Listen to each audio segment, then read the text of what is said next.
Question number 6। Question number 6 कहता है ए ने सप्लाइड किया एफ को कुछ दूध, लेकिन वो दूध खराब था, उसमें टाइफाइड जर्म्स थे। एफ की वाइफ ने मिल्क को कंज्यूम किया और उसे इन्फेक्शन हो गया और उसकी मृत्यु हो गई। तो क्या यहां पर कोई इंप्लाइड कंडीशन की ब्रीच हुई है? तो आंसर है कि कुछ इंप्लाइड कंडीशंस में से एक implied condition condition as to wholesomeness की भी होती है। होलसमनेस का मतलब होता है प्रयोग किए जाने लायक सामग्री। तो जो खाने पीने की चीजें हैं या यूजेस की चीजें हैं, उनमें जो मर्चेंटेबिलिटी की इंप्लाइड कंडीशन है वो तो है ही, इसके अलावा इस बात की भी इंप्लाइड कंडीशन होती है कि गुड्स प्रयोग किए जाने लायक होने चाहिए। इस इंस्टेंट केस में ए ने सप्लाई किया एफ को मिल्क और मिल्क के अंदर टाइफाइड जर्म्स थे, वो खराब था। एफ की वाइफ ने कंज्यूम किया, वो इन्फेक्ट होके उसकी मृत्यु हो गई।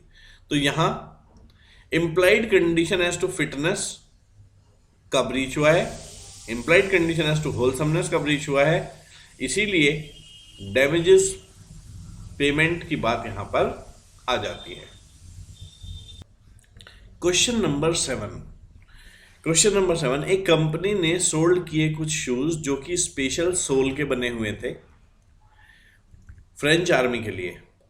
यहां पर जो शूज सेल किए गए वो सैंपल के माध्यम से सेल किए गए, लेकिन बाद में जो शूज हैं उनके बारे में पता चला कि इसके अंदर तो पेपर्स हैं जो कि ऑर्डिनरी इंस्पेक्शन से देखने से पता भी नहीं चल पा रहे थे। तो क्या बायर ऐसे केस में रिफंड ऑफ प्राइस और डैमेजेस के लिए सू करने का अधिकार रखता है? तो आंसर है contract of sale by sample में इंप्लाइड कंडीशन इस बात की होती है कि जो बल्क गुड्स बाद में सप्लाई किए जाएंगे वो सैंपल को कॉरस्पॉन्ड करेंगे, क्वालिटी वाइज सैंपल जैसा था वैसे ही बल्क गुड्स आएंगे। और बायर को एक बार रीजनेबल अपॉर्चुनिटी भी दी जाएगी बल्क गुड्स को सैंपल से कंपेयर करने के लिए। और जो गुड्स हैं वे सारे के सारे डिफेक्ट से फ्री होने चाहिए जो उन्हें अनमर्चेंटेबल बनाते हो, बशर्ते वो रीजनेबल एग्जामिनेशन पे डिफेक्ट अपरेंट ना हो। ये कंडीशन एप्लीकेबल है यानी कि उन चीजों के संबंध में जिन्हें ऑर्डिनरीली देखकर पता नहीं लगाया जा सकता। यानी कि कुछ डिफेक्ट ऐसे होते हैं जो छिपे हुए होते हैं और ऑर्डिनरी इंस्पेक्शन से पता नहीं लगाए जा सकते। यदि बाद में सामने आते हैं कॉन्ट्रैक्ट हो जाने के बाद तो बायर कॉन्ट्रैक्ट को अवॉइड कर सकता है। इस इंस्टेंट केस में भी कुछ ऐसा ही हुआ। एक कंपनी ने सोल्ड किए कुछ शूज जो कि स्पेशल सोल के बने हुए थे सैंपल के माध्यम से फ्रेंच आर्मी को। जो शूज हैं उनके अंदर बाद में पता चला कि स्पेशल मटेरियल नहीं, पेपर लगा हुआ था जो कि ऑर्डिनरी इंस्पेक्शन से देख के पता भी नहीं चल पा रहा था। तो यहाँ पे फैसला ये सुनाया गया कि बायर के पास अधिकार है, अपने प्राइस के लिए वो रिफंड के लिए सू कर सकते हैं और इसके अलावा डैमेजेस भी मांग सकते हैं, क्योंकि यहाँ implied condition of sale by sample का उल्लंघन हुआ है, जो कि ये कहते हैं कि गुड्स सैंपल जैसे होने चाहिए और उनमें कोई डिफेक्ट नहीं होना चाहिए जो कि ऑर्डिनरी इंस्पेक्शन से पता ना चल सके। Question number 8। ए शॉप पे गया बी की और उसने वहां पे जाके कहा कि मैरिट सीविंग मशीन्स दीजिए। बी ने उसे मैरिट सीविंग मशीन दे दी, ए ने प्राइस पे कर दिया। ए ने ट्रेड नेम से सामान खरीदा था, उसने सेलर की स्किल और जजमेंट पर बिलीव नहीं किया था। लेकिन बाद में यदि मशीन ए के पर्पस को सूट नहीं करती हैं तो क्या वो मशीन को रिजेक्ट कर सकता है और अपने प्राइस को वापस मांग सकता है? इंप्लाइड कंडीशंस में से एक इंप्लाइड कंडीशन होती है कंडीशन एज टू क्वालिटी और फिटनेस, लेकिन implied condition as to quality और फिटनेस अपने आप एप्लीकेबल नहीं होती है। यदि कोई buyer trade name, patent name से सामान खरीदता है तो सेलर तो फिर वही सामान देगा जो बायर ने मांगा है, और फिर यदि वो सामान बायर के पर्पस को पूरा नहीं करता तो इसमें सेलर की कोई गलती, कोई जिम्मेदारी नहीं मानी जाएगी। यहां पर भी ऐसा ही कुछ हुआ। Implied condition as to quality और फिटनेस अप्लाई नहीं होती उन गुड्स पर जो कि ट्रेड नेम या पेटेंट नेम से खरीदे जाते हैं। इस इंस्टेंट केस में भी ए जब बी की शॉप पे गया और उसने कहा मैरिट सीविंग मशीन दे दो, तो बी ने उसे मैरिट सीविंग मशीन दे दी, जिसके बदले ए ने प्राइस चुका दिए। ए ने ट्रेड नेम पर रिलाई किया था, ना कि सेलर की स्किल जजमेंट पर। इसीलिए यहां पर कोई implied condition as to quality और फिटनेस लागू नहीं होती और बायर को कॉन्ट्रैक्ट तोड़ने का कोई अधिकार नहीं दिया जाता। Question number 9। ए ने प्लेज करी अपनी कार सी के पास लोन लेने के लिए 15,000 का, और प्रॉमिस कर दिया कि मैं आपको जो है लोन चुका दूंगा और आप मेरी कार दे देना। ए ने लेकिन इमीडिएटली वो कार बेच दी बी को, जिसने उसे गुड फेथ में खरीद भी लिया। उसे ये तो पता ही नहीं था कि इसे प्लेज भी किया गया है। तो सवाल ये उठता है कि बी के पास क्या रेमेडीज उपलब्ध है। जैसे इम्प्लाइड कंडीशंस होती हैं वैसे इम्प्लाइड वारंटीज भी होती हैं। आंसर नंबर 9 इम्प्लाइड वारंटी से ही रिलेटेड है। इम्प्लाइड वारंटी वो वारंटी होती है जो लॉ ने कॉन्ट्रैक्ट ऑफ सेल में इम्प्लाई कर दिया। दूसरे शब्दों में ये वो शर्त है जो कॉन्ट्रैक्ट में एक्सप्रेस वर्ड्स में लिखी नहीं पर फिर भी लागू है। लॉ प्रिज्यूम करके चलता है कि ये कॉन्ट्रैक्ट का हिस्सा है। ये जानना बहुत इंटरेस्टिंग रहेगा कि इम्प्लाइड वारंटी रीड होती हैं हर कॉन्ट्रैक्ट में जब तक कि एक्सप्रेसली एक्सक्लूड ही ना कर दी हो एक्सप्रेस एग्रीमेंट करके। उनमें से ही एक इम्प्लाइड वारंटी होती है कि जो गुड्स हम खरीद रहे हैं वो सभी चार्जेस और एनक्यूम्ब्रेंसेस से किसी और थर्ड पार्टी के फेवर में फ्री हैं, और जिस समय कॉन्ट्रैक्ट हो रहा है बायर को खरीदते समय किसी चार्ज, किसी और अधिकार का किसी व्यक्ति के बारे में इन गुड्स के ऊपर नहीं पता है। इस इंस्टेंट केस में भी यही हुआ। ए ने पहले तो कार प्लेज कर दी सी के पास 15,000 रुपए का लोन लेके और कहा कि कार को अगले दिन पोजीशन में दे देगा, लेकिन उसी दिन उसने वो कार बी को इमीडिएटली सेल कर दी, जिसने उसे गुड फेथ में खरीद भी लिया। उसे पता ही नहीं था कि ये कार तो प्लेज्ड है। अब बी ए से या तो कह सकता है कि भाई तुम अपना लोन क्लियर करो ताकि ऐसे केस में मेरे पास जो गुड्स मेरे हैं उन पर किसी और का जो अधिकार है वो समाप्त हो, या तो ऐसे केस में वो चाहे तो खुद मनी पे कर और केस फाइल कर सकता है ए के ऊपर। दोनों ही केसेस में उसकी कार फ्री फ्रॉम चार्ज हो जाएगी। पहले केस में तो लोन ही चुकता हो गया, दूसरे केस में खुद लोन चुकाकर ए से रिकवरी ऑफ लोन के लिए वो केस फाइल कर सकता है। तो implied warranty of free from charge and encumbrances का ये क्वेश्चन है। क्वेश्चन नंबर 10, पी जो कि एक ड्रैपर है उसने एक हॉट वाटर बॉटल खरीदी रिटेल केमिस्ट से। पी ने केमिस्ट से कहा कि क्या ये बॉइलिंग वाटर का टेम्परेचर सहन कर लेगी, तो केमिस्ट ने कहा कि ये बॉटल तो बनी ही हॉट वाटर के लिए है। पी ने वो बॉटल खरीद ली, बाद में उसने उसमें बॉइलिंग वाटर डाल दिया और बॉटल बर्स्ट हो गई, जिसकी वजह से गर्म पानी जो है वो पी के वाइफ के ऊपर गिर गया और वो जल गई, उसे चोट पहुंच गई। तो अब पी के पास क्या उपाय हैं सेलर के खिलाफ। वैसे तो डॉक्ट्रिन ऑफ कैवे टेम्पटर ये कहता है कि इम्प्लाइड कंडीशन और वारंटी नहीं होती है गुड्स की जब बायर गुड्स सेलेक्ट करे। क्वालिटी और फिटनेस को लेकर बायर को खुद ही गुड्स देखभाल के संभाल कर खरीदने चाहिए, और यदि बैड सिलेक्शन वो करता है तो जिम्मेदार भी वो खुद ही रहेगा। परंतु इस बात के कुछ एक्सेप्शंस हैं।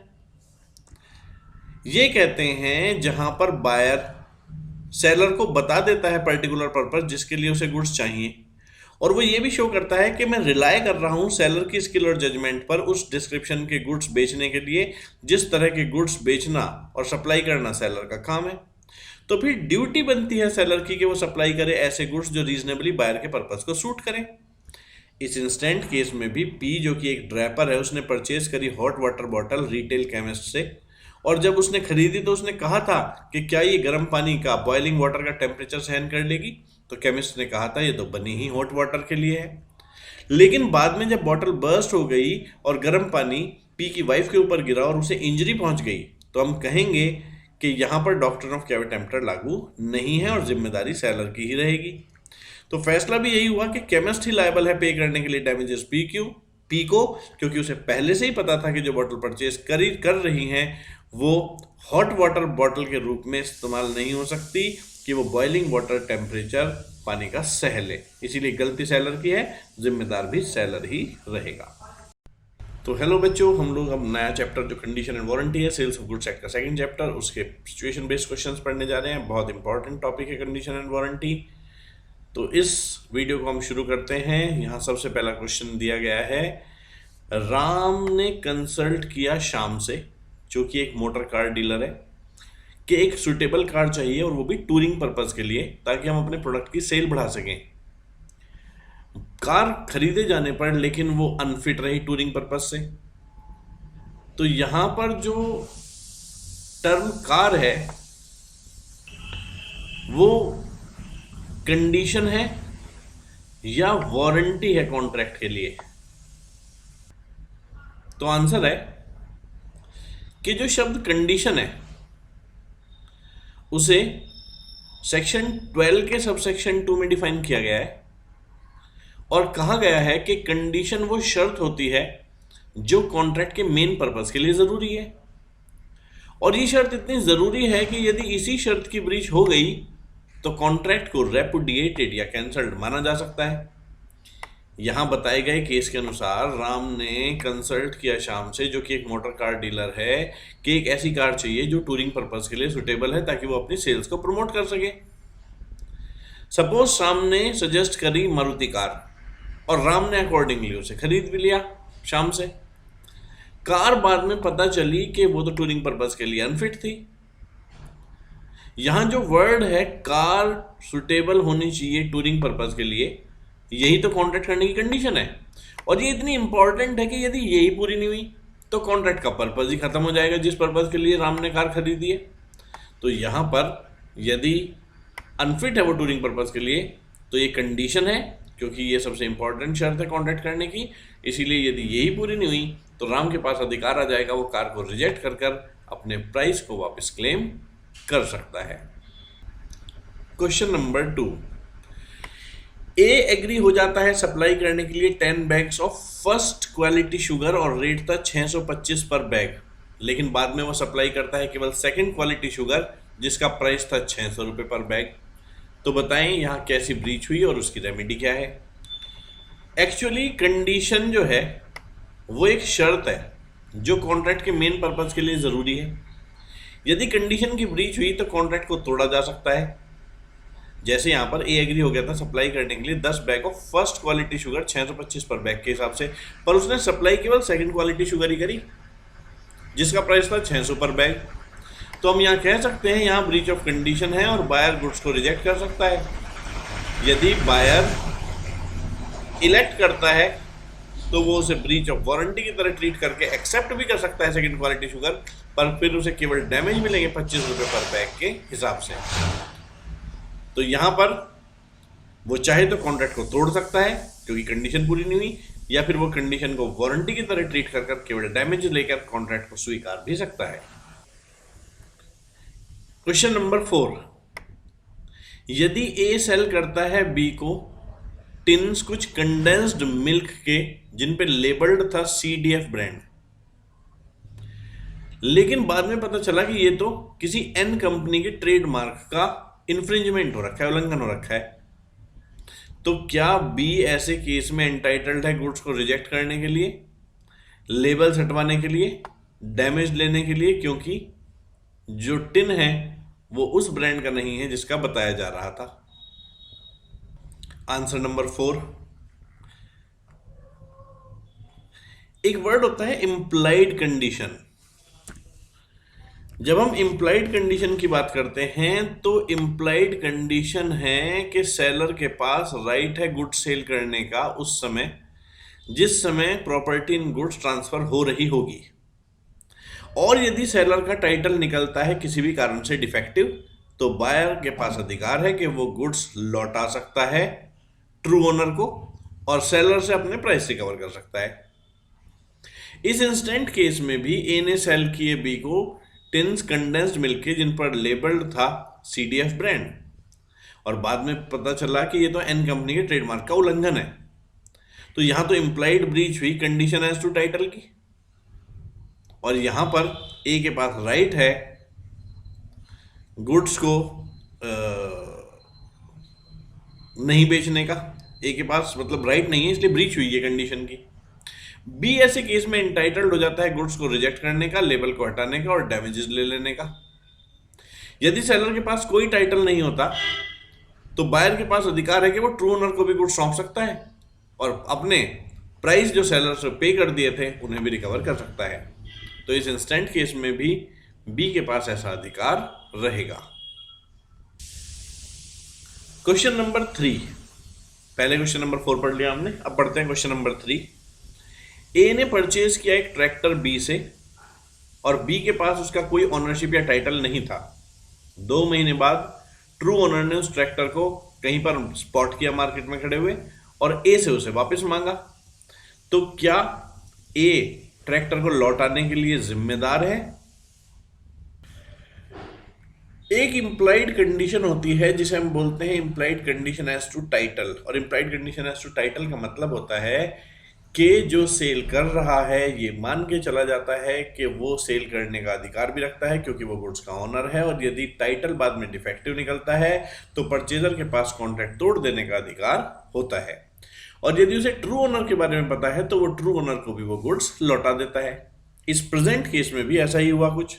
यहां पर पहले प्रोविजन समझाया गया कि हर कॉन्ट्रैक्ट ऑफ सेल में जब तक एग्रीमेंट इसके विपरीत ही ना हुआ हो, जो इंप्लाइड कंडीशन होती है सेलर की तरफ से वो ये होती है सेल के केस में कि मेरे पास गुड्स बेचने का अधिकार है क्योंकि गुड्स मेरे हैं, और एग्रीमेंट टू सेल के केस में मेरे पास गुड्स बेचने का अधिकार आ जाएगा जिस समय मैं ओनरशिप ट्रांसफर कर रहा होऊंगा। सिंपल शब्दों में कंडीशन इंप्लाइड है कि जो सेलर है उसके पास right to sell the goods है जब प्रॉपर्टी इन गुड्स ट्रांसफर होनी है, और यदि किसी भी कारण से उसका टाइटल डिफेक्टिव निकला तो बायर गुड्स लौटा सकता है ट्रू ओनर को और सेलर से अपने प्राइस भी रिकवर कर सकता है। इस इंस्टेंट केस में भी ए ने परचेज करा ट्रैक्टर बी से, बी जिसके पास कोई टाइटल नहीं था और ये बात ए को नहीं पता थी। 2 महीने बाद ट्रू ओनर ने ट्रैक्टर को स्पॉट किया और ए से वापस मांगने लगा। तो यहां फैसला ये सुनाया जाएगा कि ए बाउंड है, वो हैंड ओवर करेगा ट्रैक्टर उसके ट्रू ओनर को, और ए बी को सू भी कर सकता है जो सेलर विदाउट टाइटल था अपने परचेज प्राइस को वापस रिकवर करने के लिए। क्वेश्चन नंबर 5 कहता है कि एक शिप को बेचा गया ये बताते हुए कि ये कॉपर फास्टेंड है, यानी कि इसमें जो इसका बेसिस हैं वो कॉपर के वायर से बंधे हुए हैं। तो शिप को बताया गया कि ये कॉपर फास्टेंड है पूरी तरह से और उसे बेचा गया, लेकिन बाद में खरीदने के ये पता चला कि ये तो पार्शली ही कॉपर फास्टेंड है। तो क्या ऐसे केस में उस शिप को लौटाया जा सकता है वापस?